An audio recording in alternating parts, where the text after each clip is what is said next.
Cô ấy giờ không còn buôn bán rau củ nữa đâu nha. Bây giờ cô ấy mở một cửa tiệm xịn sò rồi. Nghe đồn đồ trong tiệm toàn hàng đắt đỏ, sang chảnh lắm. Vậy thì tiền kiếm được chắc chắn nhiều lắm luôn. Nếu đã kiếm được nhiều tiền thế rồi, thì chia sẻ chút đỉnh cho nhà cũng chẳng sao, đúng không? Tiền tôi kiếm được từ bán rau trước đây đã đổ hết vào đầu tư cho tiệm này rồi. Tôi nghĩ con người phải tiến lên, chứ đâu thể mãi bán rau hoài được. Hồi bán rau, tôi quen được mấy người làm ngành này. Họ hỏi tôi có muốn thử không? Tôi suy nghĩ một chút, rồi dồn hết tiền vào mở tiệm luôn. Cửa tiệm này mới mở được 1-2 tháng thôi, chưa có nhiều lợi nhuận đâu. Nếu tháng nào cũng phải tăng tiền phụ gia đình, thì tôi cũng chẳng dư được bao nhiêu. Ngay cả chuyện ăn mặc của tôi cũng khó khăn rồi. Bình thường tôi toàn tự mua đồ, chẳng dùng của nhà, cũng chẳng ăn cơm ở nhà luôn. Mỗi tháng đưa 5 đồng cho nhà là đủ rồi, phải không? Nghe cũng có lý ghê ha. Mở một cửa tiệm đúng là phải tốn kha khá tiền thật. Tiền tôi niệm niệm kiếm từ bán rau trước đây chắc chắn đã đổ hết vào tiệm này rồi. Mà bán mấy món này thì tôi phải nhập hàng chứ. Chẳng lẽ bán tới món cuối cùng mới đi nhập? Mỗi lần nhập hàng là tốn một khoản khá khá đó. Tôi tự kiếm tiền bằng khả năng của mình, chẳng dựa vào đồ ăn mặc của nhà, mà còn đưa tiền phụ giúp gia đình. Tôi thấy thế là ổn lắm rồi. Nếu còn phải tăng tiền phụ giúp nữa, thì đừng giả vờ nữa đi. Cô mở tiệm được hơn 2 tháng rồi, thế nào cũng dư được chút đỉnh chứ. Nghe nói một bộ mỹ phẩm dưỡng da cô bán tới 3 đồng lận. Vậy một tháng ít nhất cũng kiếm được 50-60 đồng. Tăng thêm chút tiền phụ giúp nhà có sao đâu. Bình thường việc nhà toàn do tôi làm hết đó. Chẳng lẽ mấy thứ đó tự động về chỗ cũ được à? Nếu không phải em gái cô đi mua đồ với Bạch San San, thấy cô mở tiệm, cô định không nói cho chúng tôi biết đúng không? Thôi đừng ồn ào nữa được không? Chuyện này là thật mà. Cô không tin tôi, gọi điện hỏi Tô Tiểu Tiểu là biết ngay. Chú ơi, không cần gọi đâu. Cô ấy tự kiếm tiền bằng khả năng của mình, chẳng dựa vào nhà mà còn tự lo được, giỏi lắm rồi. Tôi không ồn ào đâu. Tôi chỉ thấy đừng làm quá lên thôi. Cô ấy chẳng lấy tiền của nhà, mà còn đưa tiền về, thế là tài lắm rồi. Nếu để hàng xóm láng giềng biết, chúng ta mất mặt biết bao. Chẳng lẽ nhà mình thiếu tiền từ Niệm Niệm sao? Cô ấy chỉ là một cô gái trẻ thôi mà. Vương Tú Liên bị mắng đến chẳng nói được lời nào. Không có chuyện gì nữa, tôi về phòng đây. Sao chú lại tin cô ấy thế? Cửa tiệm đó chắc chắn kiếm được khối tiền. Cô ấy nói gì chú cũng tin hết. Tô Tiểu Tiểu là con gái tôi mà. Hôm nay con bé đến tiệm rồi, nó biết giá cả trong tiệm luôn. Những gì nó nói với tôi chắc chắn là thật. Cô ấy tuyệt đối không lừa tôi đâu. Sao Tô Kiến Quốc lại không tin chứ? Cô nói ít đi vài câu đi. Chuyện này mà truyền ra ngoài, thì sau này nhà mình còn mặt mũi gặp ai? Tô Kiến Bắc quan tâm nhất là thể diện. Vương Tú Liên cũng thế. Sau này nếu có cơ hội, phải cho Tô Kiến Quốc thấy cửa tiệm của Tô Niệm Niệm kiếm tiền cỡ nào. Không thì chú ấy sẽ chẳng bao giờ tin đâu. Hôm nay Tô Tiểu Tiểu về nhà dò la một chút, ai ngờ chẳng moi được đồng nào. Sao lại thế được chứ? Cô ấy rõ ràng kiếm được khối tiền mà. Sao bố lại không tin chứ? Phải bắt cô ấy đưa tiền mới được. Mấy hôm trước chúng ta lại đi chợ phiên, ghé qua đó một chuyến, thấy tiệm của cô ấy đông khách kinh khủng. Ai vào tiệm cũng xách đồ ra, tấp nập luôn. Nói cô ấy lừa là không đúng đâu. Bố không tin thì tôi biết làm sao. Lại chẳng thể cãi nhau với bố. Tô Tiểu Tiểu mặt mày bất lực ghê luôn. Tiền trong tay tôi cũng chẳng còn bao nhiêu. Còn hơn chục ngày nữa mới tới lương của Bạch Quân. Từ lần trước mở lời cho Bạch San San mua một bộ mỹ phẩm dưỡng da 3 đồng, giờ San San cứ đòi tiền tôi hoài. Bạch San San này giờ đòi tiền tôi càng ngày càng nhiều. Có khi còn bảo tôi không tiện đi dạo phố mua đồ, thì đưa tiền để cô ấy tự đi mua này nọ. Tô Tiểu Tiểu trở về nhà.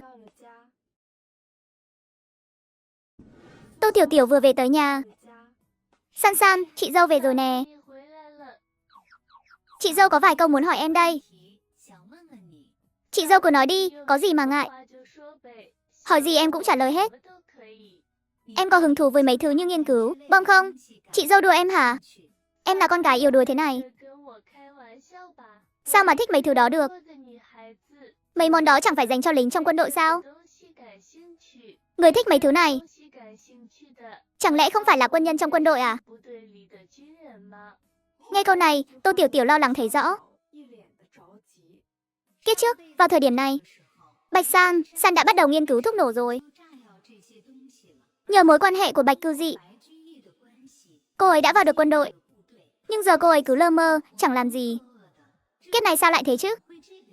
Rốt cuộc là sai lệch ở đâu đây? Vậy em có biết ngôn ngữ nước ngoài nào không? Có chứ, em biết tiếng Anh.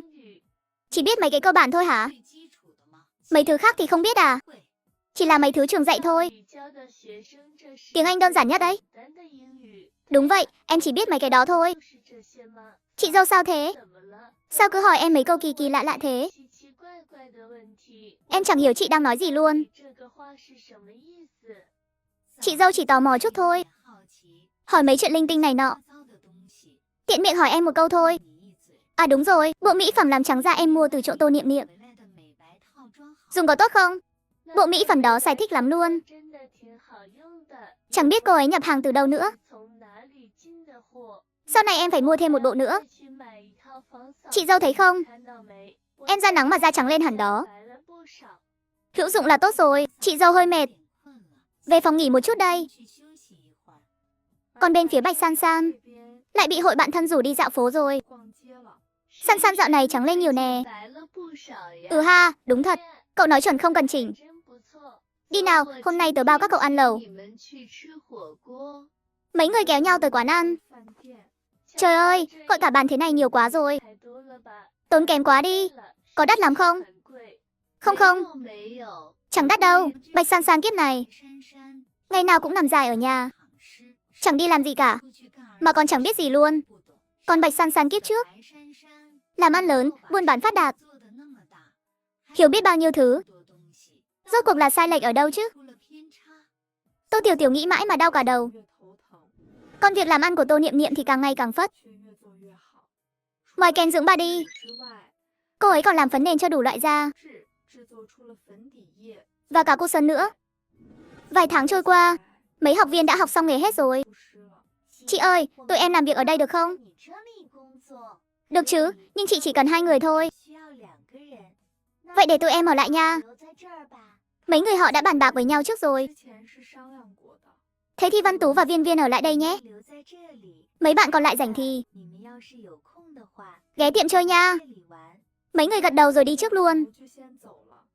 Tốt quá, chị đang định làm việc khác. Các em muốn làm việc thì cũng hay. Nhưng chị phải nói rõ vài chuyện. Chị cần ghi lại thông tin cá nhân và địa chỉ của hai em.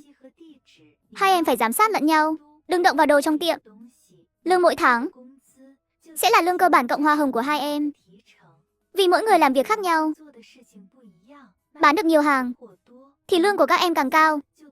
Tối nào chị cũng sẽ kiểm hàng và đối sổ một lần mỗi tối. Chị sẽ đến sớm.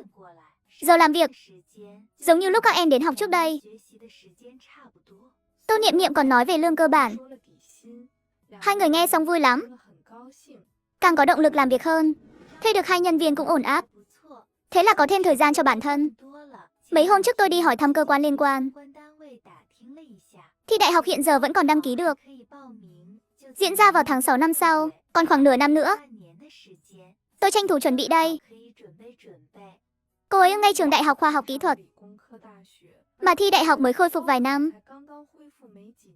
Giờ chưa giới hạn tuổi hay thân phận. Khi đi ngang qua chợ, cô ấy mua thêm vài trái cây tươi ngon. Cô ấy định ghé thăm bác Nhậm đây. Mỗi lần Tô Niệm Niệm đi, đều mang theo chút quà cho bác. Mấy viên thuốc cô ấy tự làm trong không gian. Và cả nước linh tuyền nữa. Cha thì tôi nhận, nhưng mẹ thì không phải cô. Gọi cô một tiếng mẹ là để giữ lễ thôi. Chứ đừng nghĩ cô là mẹ ruột tôi nhé. Di ơi, vào nhà đi. Con bé này mang bao nhiêu thứ tới làm gì? Tiền con kiếm được cũng chẳng dễ dàng. Con nhớ gì quá mà. Nên ghé thăm gì đây? Con mang theo bộ mỹ phẩm mới toanh và trái cây tươi ngon thế này. Tối nay Di ăn cùng chú nhé. Cảm ơn con nhiều, Niệm Niệm. Hai người trò chuyện một lúc. Khi Tô Niệm Niệm rời đi, dặn bác Nhậm nhất định phải dùng mấy món con mang tới. Dùng rồi sẽ tốt cho sức khỏe lắm. Tô Niệm Niệm về tới nhà, chuẩn bị vào phòng, tiếp tục nghiên cứu mấy thứ như bom này nọ. Vương Tú Liên bất thình lình xuất hiện. Vừa thấy con xách cả đống đồ. Lại đi qua bên đó nữa hả? Niệm Niệm này, dù con và bên đó có hôn ước thật, nhưng con chưa cưới qua đó mà. Làm thế này có ổn không? Dù con kiếm được chút tiền, nhưng cũng nên mua gì đó cho nhà chứ. Mẹ và cha con chưa được hưởng gì từ con cả. Chúng ta nuôi con lớn thế này, dù chẳng mong gì. Nếu đã chẳng mong gì, thì con chẳng cần mua đâu. Bình thường gì chẳng mua cho con bao thứ sao? Thì con cũng phải dẫn dì đi ăn ngon, mua đồ chứ. Mua đồ này nọ, ăn một bữa chắc cũng tốn kha khá nhỉ. Bảo con đưa thêm tiền phụ giúp nhà thì chẳng chịu. Chẳng tốn bao nhiêu đâu mà. Toàn là con săn đin trên ma chuôn thôi. Đồ ăn, trà sữa giảm từ 50%. Ăn lẩu một bữa tiết kiệm được cả 100 đồng. Vừa rẻ vừa tiện. Ăn uống vui chơi cứ dùng ma chuôn là chuẩn. Vậy mẹ phải thử xem sao. Nghe hay ho thật đấy. Con bé này ý gì hả? Hai đứa chưa cưới xin gì mà. Sao con lại tốt với mẹ bên đó thế? Sao lại bỏ qua cha mẹ mình chứ? Cha thì con nhận, nhưng mẹ thì không phải cô. Gọi cô là mẹ chỉ để giữ lễ thôi, chứ đừng nghĩ cô là mẹ ruột con nhé. Tô Niệm Niệm quay người bước thẳng vào phòng. Thật là đồ vô ơn. Hồi nhỏ sao không để nó đói cho xong? Còn nuôi nó lớn thế này làm gì? Giờ xách đồ đi thăm người khác, chẳng nghĩ tới mang gì về nhà. Thôi thì mình cũng nên nói chuyện tử tế với Tô Kiến Quốc. Qua năm mới, nên tìm nhà nào đó cho Tô Niệm Niệm. Cả nó đi. Không chỉ nhận được một khoản tiền sính lễ, mà còn nhân cơ hội này bắt nó giao việc làm ăn lại. Vì nó làm ăn ở nhà mẹ đẻ. Cả đi rồi thì phải giao việc làm ăn cho nhà mẹ chứ.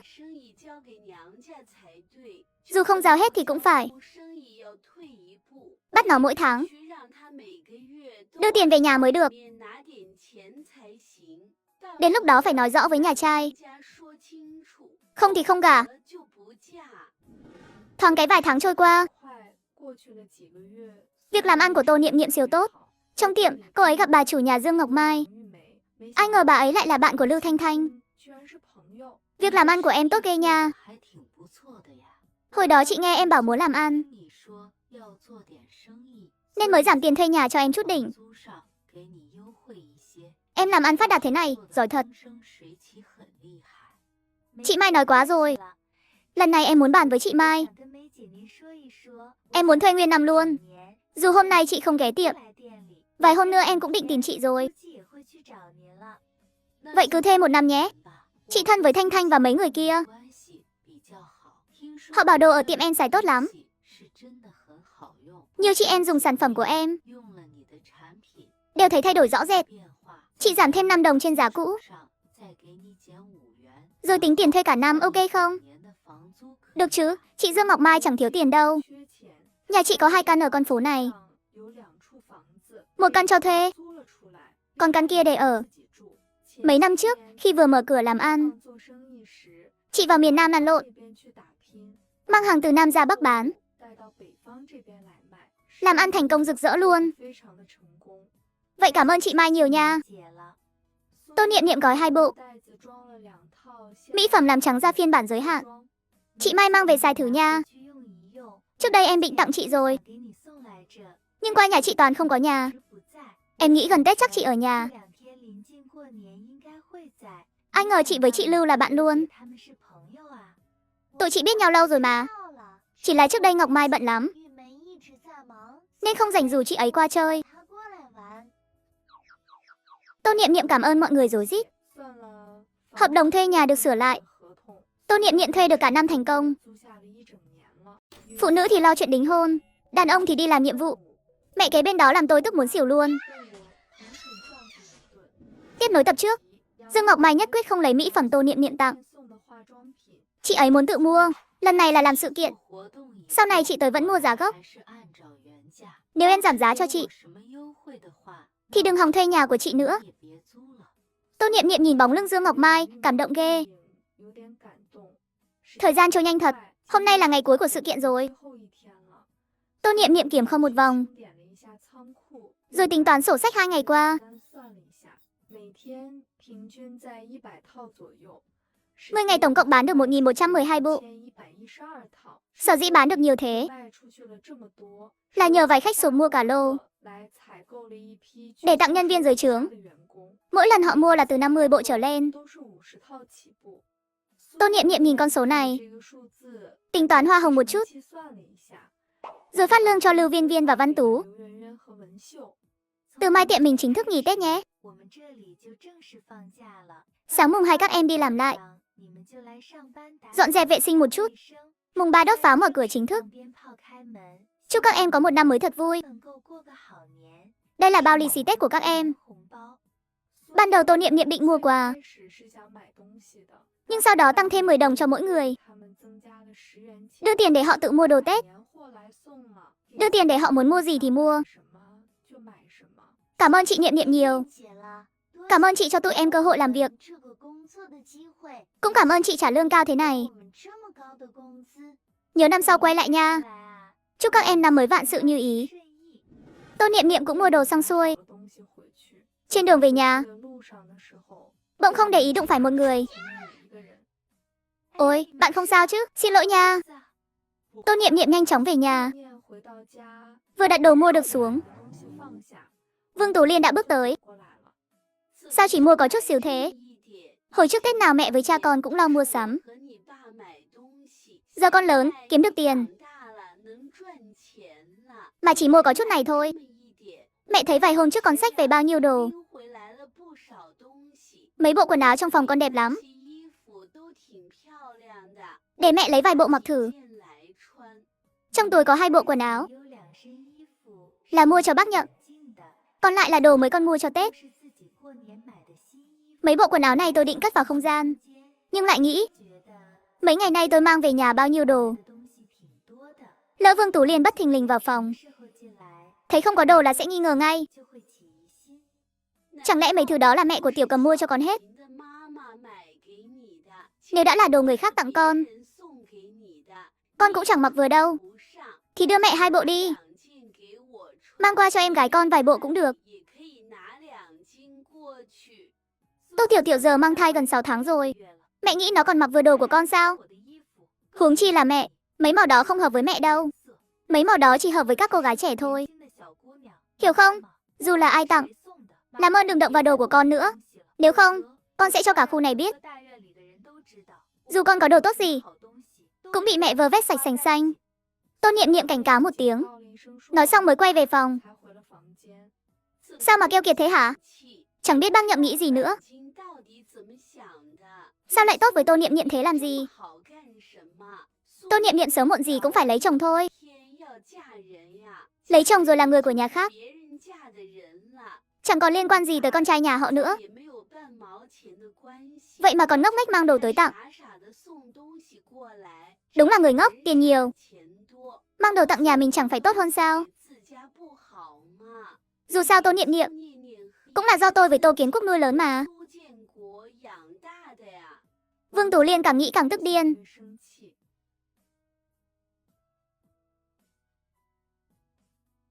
Về tới phòng, cô ấy mang hết quần áo cất vào không gian. Tay chân Vương Tú Liên cừ tay máy, phòng cô ấy lấy mất đồ. Dù không mặc, lỡ Vương Tú Liên mang đi bán rẻ cho người ta lấy tiền thì sao? Mình phải cẩn thận cất đồ cho kỹ. Tô Niệm Niệm bất chợt nhớ ra, chị lớn dạy mình trang điểm kiếp trước. Nói cũng đúng lắm. Phụ nữ cả đời này, sao cứ phải lấy chồng chứ? Sống một mình chẳng sướng hơn sao? Nếu thật sự muốn lấy chồng, thì phải tìm người thật sự tốt mới được. Tần Hiểu Bắc chắc là người như thế, đúng không? Nhưng không, hồi đó mình chỉ thuận nước đầy thuyền. Đổi hôn sự xong thì anh ấy đã đi rồi. Hai người có đến được với nhau hay không còn chưa rõ. Dù Tần Hiểu Bắc thật sự rất chu đáo, mọi mặt đều làm tốt lắm, Nhưng chuyện tương lai ai mà biết được. Tần Hiểu Bắc đứng cạnh cửa sổ, ngắm ánh trăng trên trời, trong đầu nghĩ tới cha mẹ mình và Tô Niệm Niệm. Mình làm nhiệm vụ bí mật này đã được 7-8 tháng rồi, mà mới hoàn thành có một nửa. Bọn đặc vụ đó xảo quyệt lắm. Mình vẫn chưa thật sự lấy được lòng tin của chúng. Chẳng thể lấy được thông tin mật. Chẳng biết cha mẹ mình thế nào rồi. Tô Niệm Niệm có ăn uống đầy đủ không? Cũng lâu thế rồi, Tô Niệm Niệm. Cô ấy có lấy chồng rồi không? Nghĩ gì thế hả? Đại ca gọi cậu qua bên đó chơi. Đại ca bảo, tối nay sắp xếp cho cậu vài cô nàng xinh đẹp. Cậu chọn một cô mang đi. Hai, lại được đi ăn ngon nữa. Ngày nào cũng đi ăn thế này, tốn kém cho đại ca quá. Chẳng đắt đâu, hay lắm, để tôi qua xem thử hỏi hắn chút. Đi lẹ đi, vậy rồi còn dẫn Tô Niệm Niệm đi ăn nữa. Xem ra lại là một đợt thử thách nữa. Bọn đặc vụ này đúng là xảo quyệt. Nhưng dù chúng có xảo quyệt cỡ nào, mình nhất định sẽ lấy được thông tin mật thật sự. Nhất định sẽ hoàn thành nhiệm vụ suôn sẻ. Tết trôi qua nhẹ nhàng thế thôi. Mai em gái con với em rể về nhà ăn Tết. Con dậy sớm giúp mẹ làm bữa sáng nhé. Họ chiều mới về ăn mà. Thế sáng con không lo cơm nước gì sao? Con không ăn à? Giờ tiệm ăn ngoài kia có mở cửa đâu. Mẹ không lo, con lo gì mà nhiều thế? Ngày hôm sau, cô ấy chẳng muốn dậy sớm bận bịu với Vương Tú Liên, nên trốn trong không gian cả buổi. Chưa ăn cơm xong, lại qua nhà bác Nhậm và Tần Minh Dạ. Khi về đến nhà, Bạch Cư Dị và Tô Tiểu Tiểu đã tới rồi. Hai người xách theo ít trái cây tươi với đồ hộp. Tô Tiểu Tiểu mặt mày khoe khoang thấy rõ. Con bé kia, làm gì đứng đó hả? Mau qua lấy bát đũa đi chứ. Bạch Cư Dị còn ở đây mà. Sao lại gọi Tô Niệm Niệm thế hả? Vương Tú Liên đành nuốt cục tức vào lòng. Chiều nay con gái về ăn cơm. Mẹ làm toàn món con bé thích. Con chuẩn bị kỹ lưỡng lắm. Hương vị chắc chắn ngon tuyệt. Trên bàn ăn, Tô Tiểu Tiểu cố tình ân ái với Bạch Quân Nghị. Tô Niệm Niệm chỉ thấy hơi buồn nôn trong lòng. Ai mà ân ái trên bàn ăn thế này, về phòng không được sao? Thấy mặt cô ấy chẳng chút cảm xúc, Tô Tiểu Tiểu lòng đầy thắc mắc.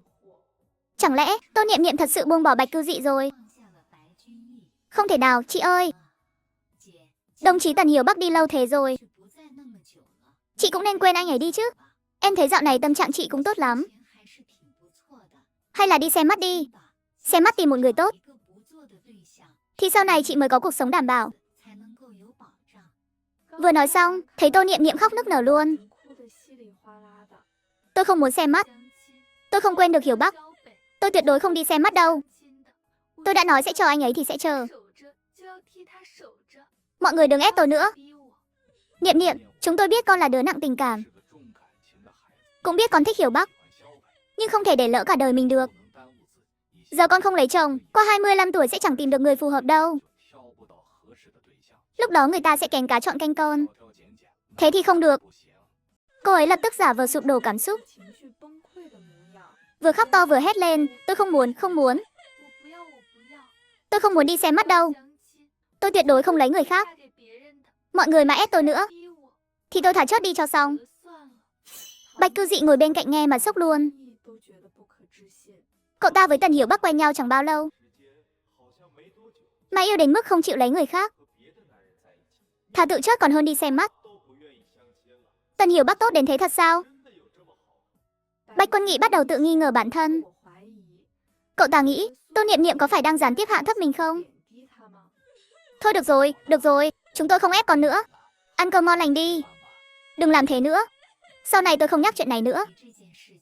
Vừa nãy chỉ là lo cho chị thôi. Tô Tiểu Tiểu và Bạch Quân Nghị ăn xong thì đi về luôn. Trên đường về, cô ấy không nhịn được mà cảm giảm. Chị em chắc có vấn đề thật rồi. Yêu một người mà chẳng gặp được bao lần, thậm chí chẳng thân thiết bao lâu. Kỳ cục thật đấy. Rõ ràng họ chỉ gặp nhau vài lần mà chị ấy yêu anh ta sâu đậm thế. Còn tự làm mình trông như người chẳng ra người, ma chẳng ra ma. Có ý nghĩa gì đâu. Bạch Quân Nghị nghe mà hơi bực mình, nhưng chẳng thể hiện ra ngoài. Nhưng không muốn lấy chồng cũng tốt. Lỡ sau này, chị ấy chọn được người giàu hơn anh, thì anh biết làm sao? Cứ sống mơ mơ màng màng thế này cũng chẳng sao. Tô Tiểu Tiểu càng nghĩ càng khoái chí. Bất chợt thấy đói bụng. Anh Quân Nghị, em chưa no đâu. Em muốn đi ăn lẩu. Thôi đừng đi nữa. Tiền phụ giúp nhà tháng này cũng chẳng còn bao nhiêu. Đợi anh lãnh lương rồi đi nhé. Trong bụng em, thôi được, đi nào. Giờ em muốn ăn ngay. Ăn xong chẳng bao lâu thì về tới nhà.